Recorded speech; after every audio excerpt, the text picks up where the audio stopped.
Perseteruan Korea di masa lalu seperti tak pernah habis untuk dikisahkan.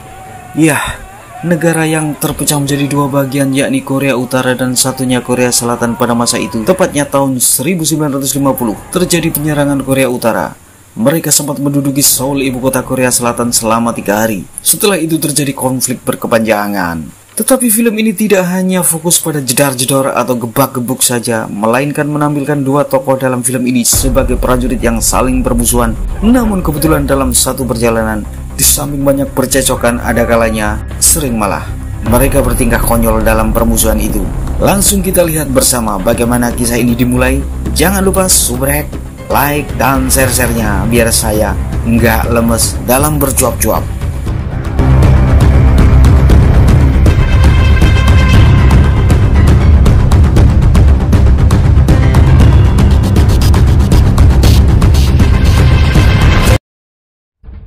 Sebuah dokumen rahasia dari markas Kapten Yan Tentara Korea Selatan dibuat untuk dikirimkan pada divisi artileri 31 yang berada pada posisi tersembunyi di garis depan. Dokumen ini harus sampai dalam rangka kejahatan senjata.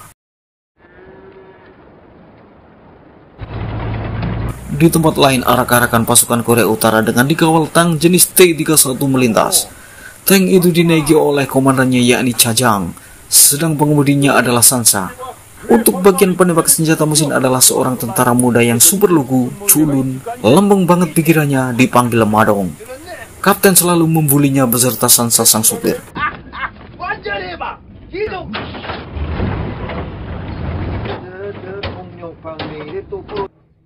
Saat tang mogok, Kapten marah-marah, tetapi malah Madong yang jadi sasaran, bukan sopirnya.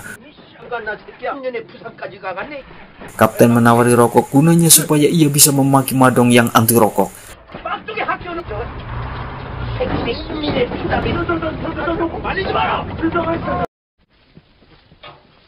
Memang Madong terlihat culun, bahkan tugas sekecil membawa ranting untuk menutupi tank yang sedang diperbaiki pun rasanya salah semua tindakannya. Akhirnya Kapten menyuruh Madong mengambil kentang untuk makan di barisan prajurit yang terus berjalan.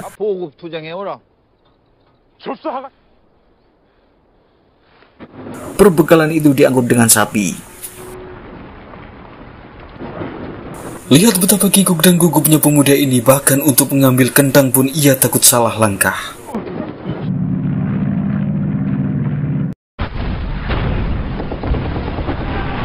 Tiba-tiba datang serangan pilot-pilot Angkatan Udara Amerika yang membacking Korea Selatan. Nyaris Madong tertimpa tiang, dan nyaris pula terhantam mortir.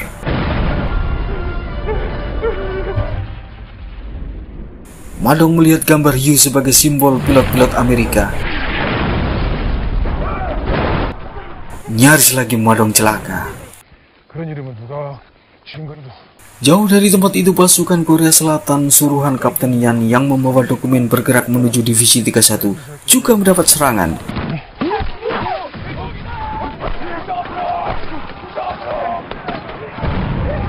Mereka dihajar dan dibombardir pasukan Korea Utara yang persenjataannya lebih lengkap.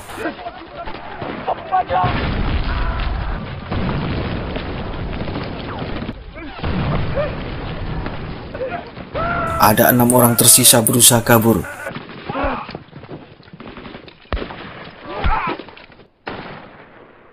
Satu persatu jatuh, tinggal 2 orang. Dan akhirnya yang satu pun tumbang. Tinggal seorang dirilah prajurit ini. Dia adalah Nambok sekaligus si pembawa dokumen. Melanjutkan kejadian seusai serangan udara, Madong mendapati Sansa dan Kapten meregang nyawa akibat serangan pesawat tadi. Kapten berpesan agar Madong menyelamatkan tank. Madong bingung, ia tidak bisa mengemudikan tank karena hanya seorang bagian penembak saja tugasnya selama ini.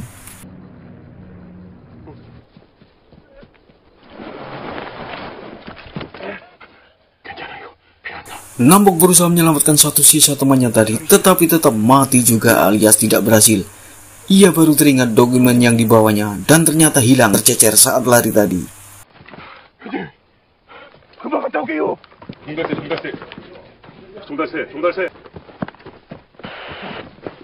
종가세, 나 연대장이야. Suara Kapten Yan di radio membuat Madong kaget dan bersembunyi. Di tempatnya jatuh, ia menemukan dokumen musuhnya itu. Sementara Nambok celingukan menerka-nerka jalan yang dilaluinya tadi mana.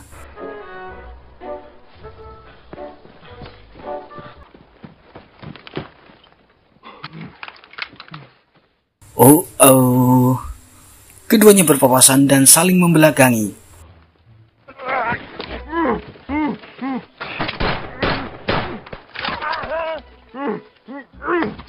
Madong melempar granat tanpa membuka pin kuncinya. Nambok kesal setengah mati, dikiranya ia akan tewas oleh granat. Dikejarnya musuhnya yang kedapatan juga membawa dokumennya itu. Gulung-gulung dan gulung-gulung.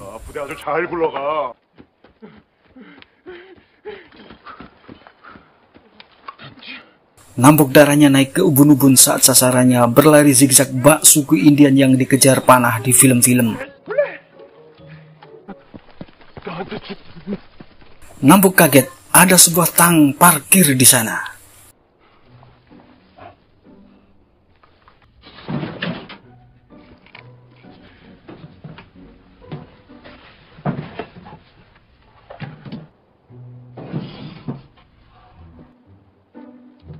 Madong mengintai mengira sudah aman, ternyata musuhnya sedang menunggu di atas.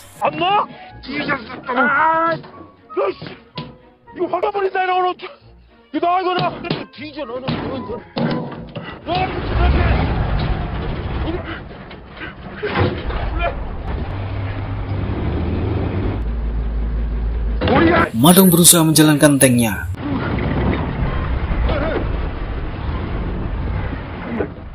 Nambok terus mengawasinya, ia berusaha merusak tank dengan granat, tetapi luput.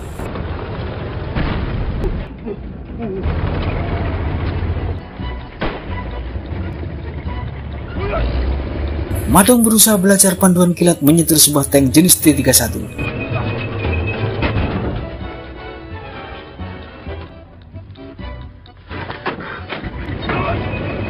Sapi pengangkut bekal yang sudah kosong karena serangan udara itu jadi saksi perseteruan dua orang prajurit ini.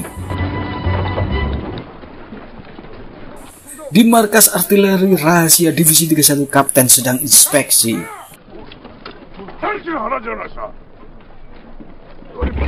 Dengan tertatih, tank yang dinaiki Madong memasuki kota. Posisinya kini berada di dekat divisi 31 musuh. Maju, mundur, iya seperti saat saya belajar mobil waktu itu.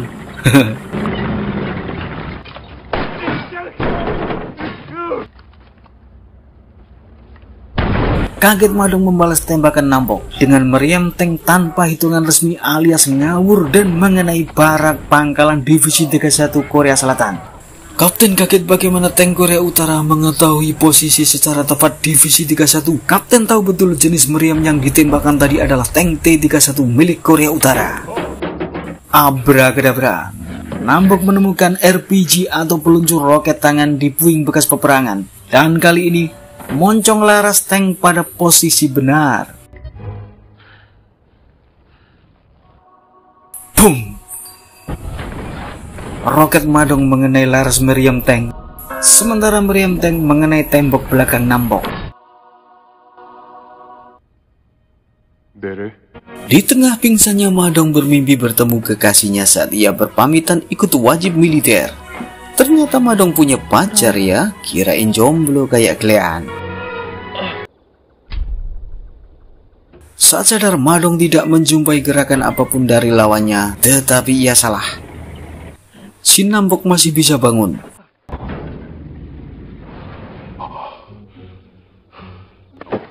Kapten Yan mendapat laporan dari Kapten Artileri 31 bahwa ada tank Korea Utara yang telah membombardir tadi siang. Keduanya juga heran, tempat Artileri 31 adalah rahasia meski ada di garis depan. Tugasnya adalah menyerang Korea Utara dengan senjata artileri berat. Bila didapati dalam radius yang cukup jauh, pihak Korut melintas.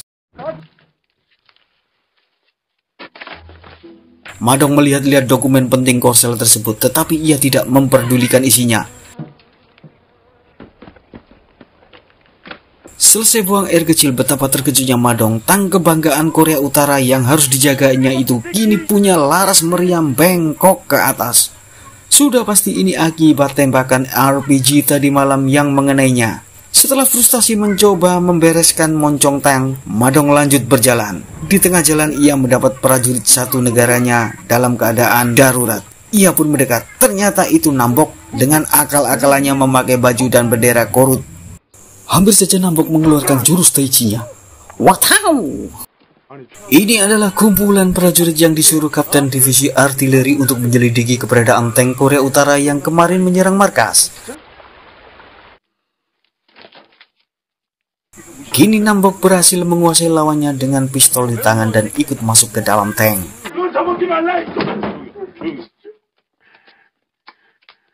Setelah puas makan coklat, Nambok menyuruh Madong memberikan segera dokumen yang dicurinya. Nambok mengira musuhnya itu sangat patuh dengan Kim Jong-2, pemimpin tertinggi Korut, karena dalam keadaan terancam pun ia memeluk figura foto Kim Jong. 잠깐 밖으로 나가시면 밀어드리고 가겠습니다. 나 혼자. Nambok tidak tahu bahwa dokumen itu ditempelkan di belakang figura. Nambok malah menjadikannya kipas sebagai tanda agar musuhnya itu tidak terlalu berlebihan hormatnya terhadap Kim Jong. Madong tetap bersikukuh tidak mau menyerahkan dokumen. Terjadi ribut di dalam sehingga Tang berputar-putar.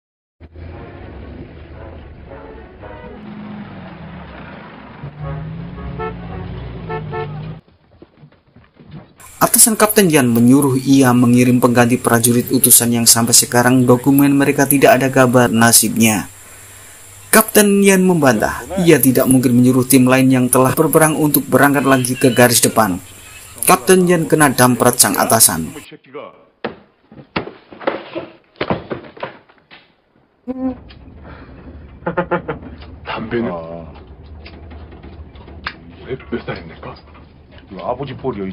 Madong yang tidak berdaya dalam tawanan Nambok di dalam tang mencoba mengerjain Nambok dengan kentut di dalam.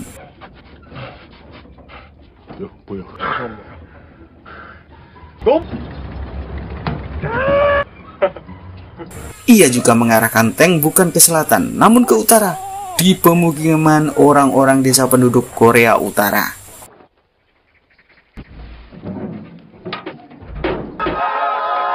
Penduduk yang lugu itu berniat menyambut pasukan negaranya dengan sorakan, tetapi tentu saja Nambok yang Korea Selatan langsung menodongkan senjata.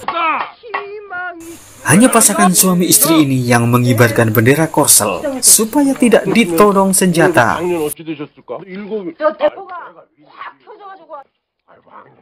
Tetapi rupanya kedua suami istri ini sering cekcok, apalagi sang pria adalah pemabuk.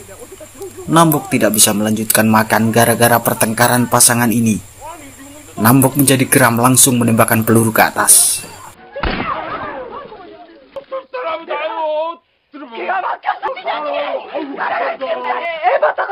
Di ruangan lain ada kedapatan orang berteriak. Kepala dusun berusaha menjelaskan bahwa anak perempuannya akan melahirkan, tetapi suami putrinya itu sedang tugas militer dan tidak bisa pulang. Ini mengingatkan diri Nambok sendiri bahwa ia pun bernasib sama, meninggalkan anaknya yang baru lahir untuk maju di medan laga. Ia tidak sempat memberi nama. Kedua prajurit ini meninggalkan dusun itu dengan dibekali segala ubi-ubian untuk dimakan, ramuan, juga arak khas dusun. Nambok mencoba memberi makan tawanannya, tetapi ditolak.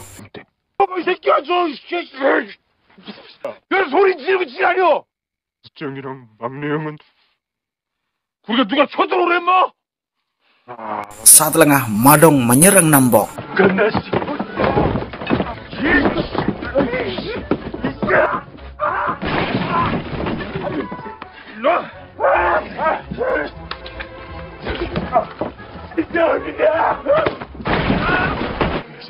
Madong berhasil merebut pistol, tetapi pasukan tawon alias lebah yang terusik dengan perkelahian menyerang mereka. Meski tunggang langkang mereka kabur, tetap tawon-tawon itu memberi tanda mata di wajah, terutama bibir mereka.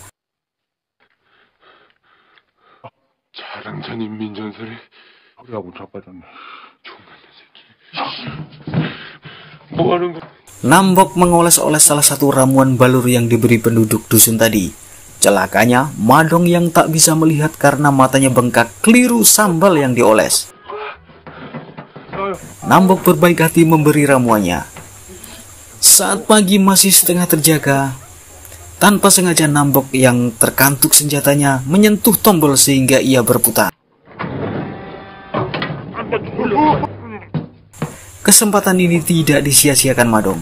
Sekarang ganti Madong yang jadi penguasa.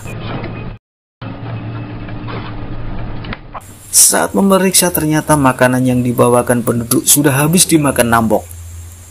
Kurang ajarnya Nambok menawari kondom untuk bisa dimakan Madong, karena benda itu punya beberapa rasa buah.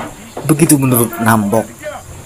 Karena Raja Tank alias penguasa tank sekarang adalah Madong, ia ganti menyuruh Nambok menyopiri kendaraan itu. Alhasil bisa kalian lihat sendiri.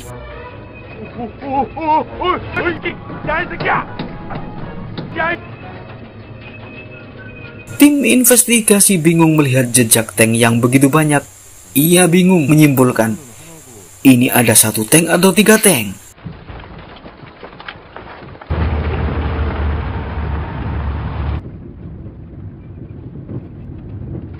Kapten Yan yang bersama prajurit menuju divisi artileri untuk mengirim dokumen susulan mendapati mayat-mayat anak buahnya yang kapan hari diutusnya dalam keadaan tidak bernyawa semua.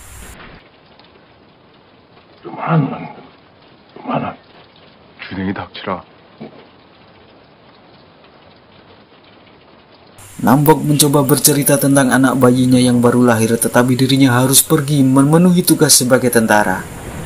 Madong pura-pura tidak mendengar. Tetapi dalam hati ia mulai menaruh simpati pada lawannya. Karena jengkel merasa cerita tentang anak dan istrinya tidak digubris, juga karena kesal hidupnya menderita karena perang, Nambok tancap gas tank yang baru bisa disopirnya itu.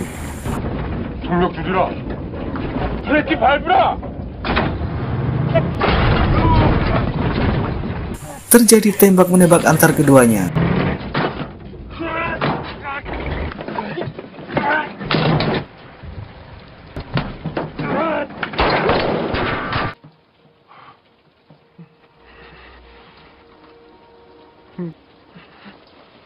Kapten artileri juga rupanya sedang curhat pula pada anak buahnya tentang penderitaan perang ini, yakni telah lama meninggalkan anak istrinya.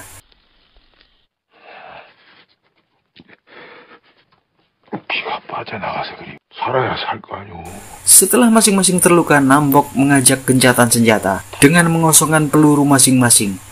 Tetapi Madong kesulitan untuk melepas peluru di senapan.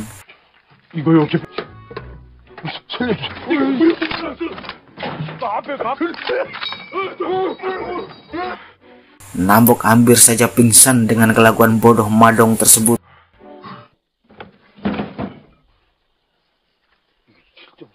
Gencatan senjata berlangsung, keduanya memutuskan minum arak rendaman ular yang diberi penduduk dusun.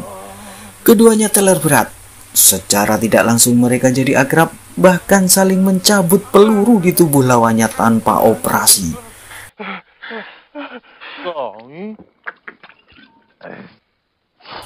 Nambok menggoda Madong soal pacar. Madong jadi tersipu. Meski mabok, soal wanita ia masih malu-malu kucing.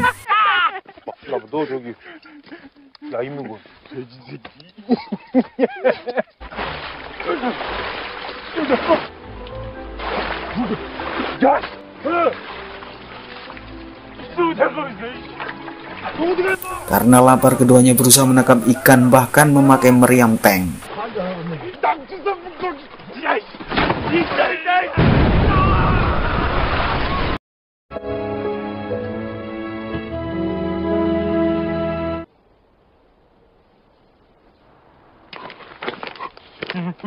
Saat matahari naik, tiba-tiba datang pasukan Korea Utara.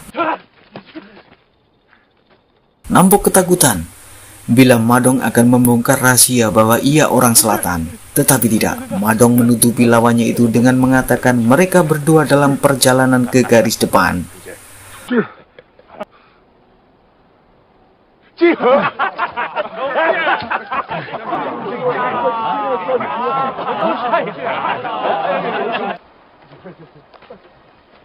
Para prajurit itu kegirangan karena bisa naik tank tanpa capek-capek berjalan kaki ikut ke arah perbatasan.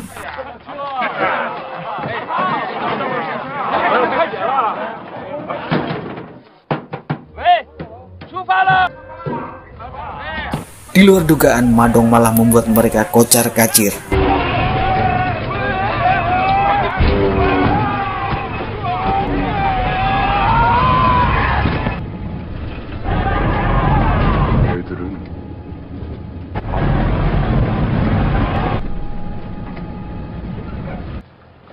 Tim anak buah Kapten Yan menemukan keberadaan tank yang selama ini menurut mereka telah menyerang markas artileri. Tetapi mereka keburu kabur di berondong senjata pasukan korup.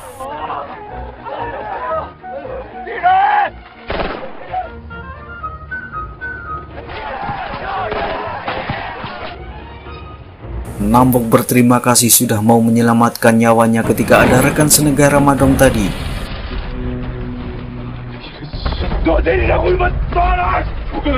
Tiba-tiba pilot AS menyerang tank mereka.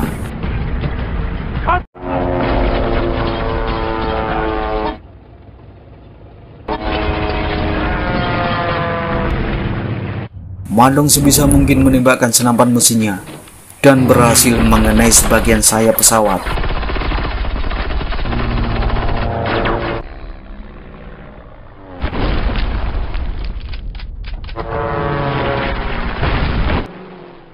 Pesawat itu oleng dan mendarat darurat. Kejar-kejaran pesawat yang sulit terbang dengan tank terjadi.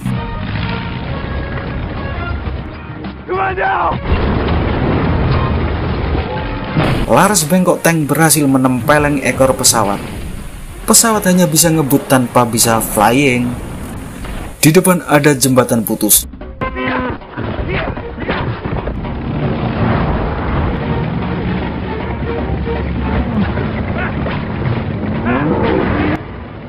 Nambok berusaha memberi kode dengan melepas balok kayu di tank. Tetapi Madong terus saja ngebut. Pesawat jatuh. Tank pun ikut.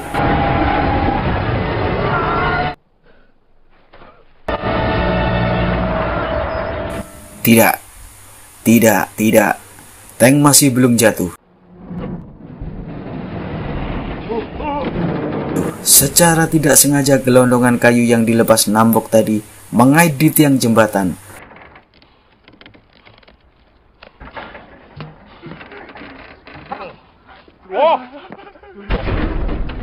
Nambok baru sadar perbuatan mereka menarik tank adalah sia-sia dan bodoh. Ia pergi meminta pertolongan.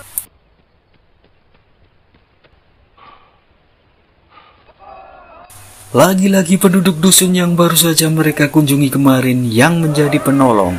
Meski tujuan mereka ke pemakaman, namun orang-orang lugu dan baik itu masih mau menyempatkan menolong untuk menarik tank.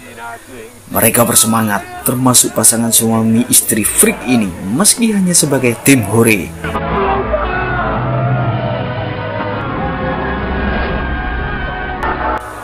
Tank berhasil ditarik. Di tempat lain, pertemuan antara Korea Utara dan Selatan masing-masing diwakili para petinggi militer hendak menaikkan perjanjian gencatan senjata menuju akhir perang. Madong dan Nambok kini bercakap-cakap bukan sebagai musuh, melainkan teman dekat seperjuangan, berjuang bertahan hidup dari serangan dua pasukan yang mengincar mereka. Madong menyerahkan dokumen itu akhirnya, tetapi bagi Nambok semua sudah tidak ada artinya. Ia telah lelah dengan perang. Ia hanya ingin pulang menemui istri dan anaknya yang telah ditinggalkan. Pengintai artileri memberi letak lokasi tank pada markas. 애기 이름 영광이는 어떠네?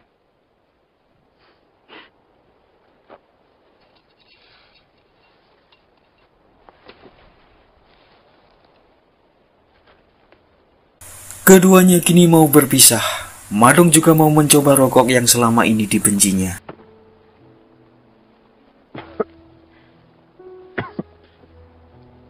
담배값이야. 이거. 미치겠다.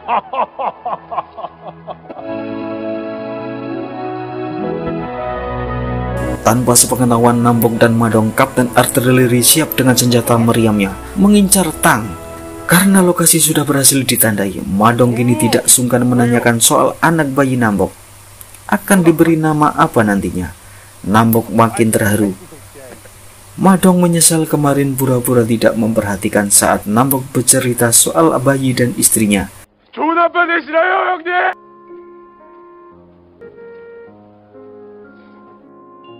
Meriam-meriam siap diluncurkan.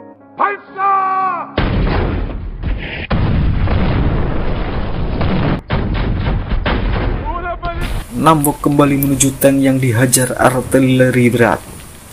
Ia berusaha menyelamatkan lawan sekaligus kawannya itu.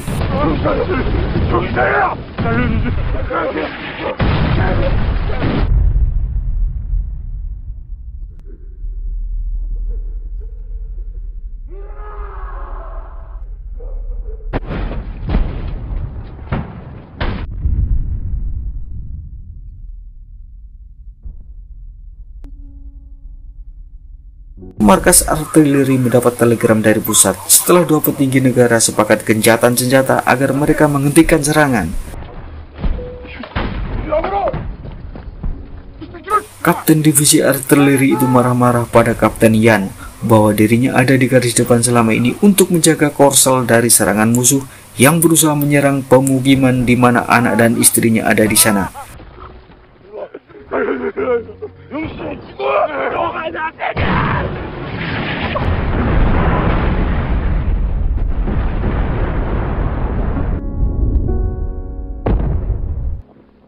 Terlambat sudah, serangan berhenti setelah tank hancur dan melukai dua orang ini. Tidak dijelaskan secara rinci di kisah ini nasib Madong.